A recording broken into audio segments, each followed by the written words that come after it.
Yeah, it's definitely strange this week. We have a WhatsApp group set up there, kind of a retiree WhatsApp group, so we're kind of texting each other there all week, kind of going, yeah, it is strange. And I suppose just even in the county, talking about the match, reading the papers, is things I would have avoided when I was playing, trying to get the head zoned in and being totally focused on the game. And it's all different. And even coming in here today, with the lads, with my friends and stuff like that, it's just a total different atmosphere, and it's great. I'm enjoying it. I'm loving it. Well, that's good to hear.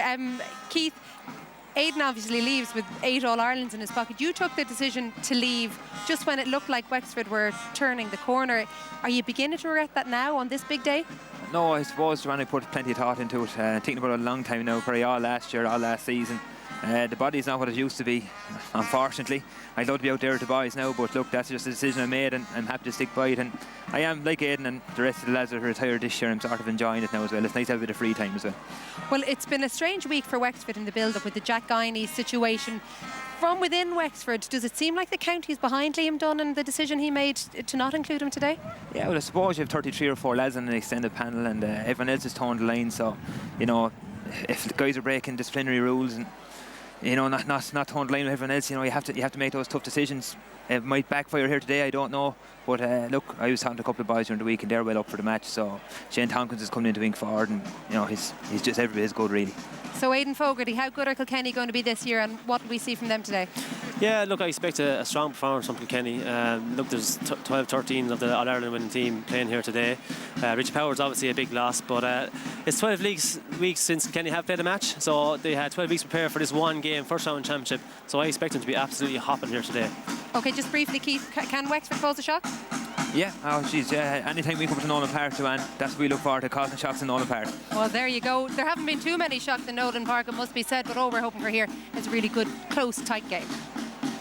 OK, Joanne, thanks very much indeed. We have word from Nolan Park that there is a change on the Kilkenny team. John Power has come in for Colin Fennelly in the Kilkenny full forward line. Well, we all know John from last year when he scored 1-1 in the All-Ireland replay, so he's a very, very good player.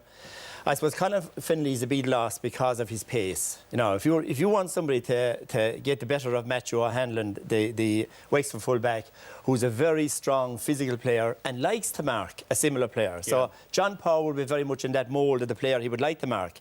The person he wouldn't like to mark is someone like Colin Fennelly, who's very elusive, very sharp on his feet, very, very fast, and a very crisp striker. So I'd say from that point of view, Fennelly's a very, very big loss, but still it's not that massive gap between himself and Power, because actually Power is often better coming on like that. I would think he's a major loss, being honest with you, because when you look at where they've come from, you need bigger guys now, big game players to step up to the mark, and like Colin Fennelly he's been doing that now for the last 12 months, 2 years, right?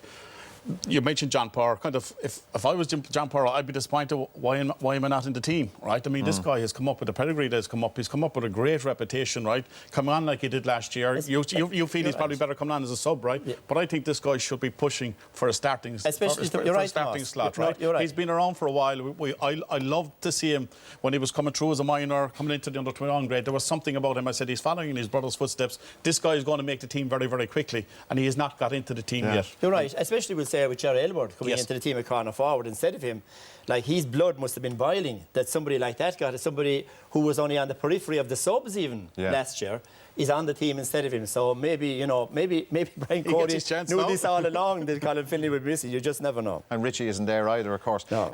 The impact, you know, people are talking about a team in transition, but there's still, what, 11, 12 of last September's replay team here, you know? Well, the transition really was last year. You know, that was the big transition last year, especially for the replay last year, you know, when Brian Hogan was dropped, and then you have 12 of that team from last year. So there are very few teams going out this year with the same 15 as they start with last year. So every team undergoes a bit of a transition. However, the loss of those big names, even in the dressing room, you know, the loss of the JJ Delaney's, the Tommy Welsh, the Henry Shefflins, from the influence they had on the team, you know, and, you know, leadership on that Kilkenny team in the dressing room and on the field has been so important. And decision-making on the field has been so important. And that has been done by these great players. So the question is now, will the new players have come in? Now, Richie Hogan and TJ Reid have taken on that role very, very well, and of course Jackie is still there, Paul Murphy is still there. There's a lot of experience still there, but at the same time, you cannot underestimate the loss they are. OK, guys, thanks a lot. It's time for us to go for a commercial break. We'll have more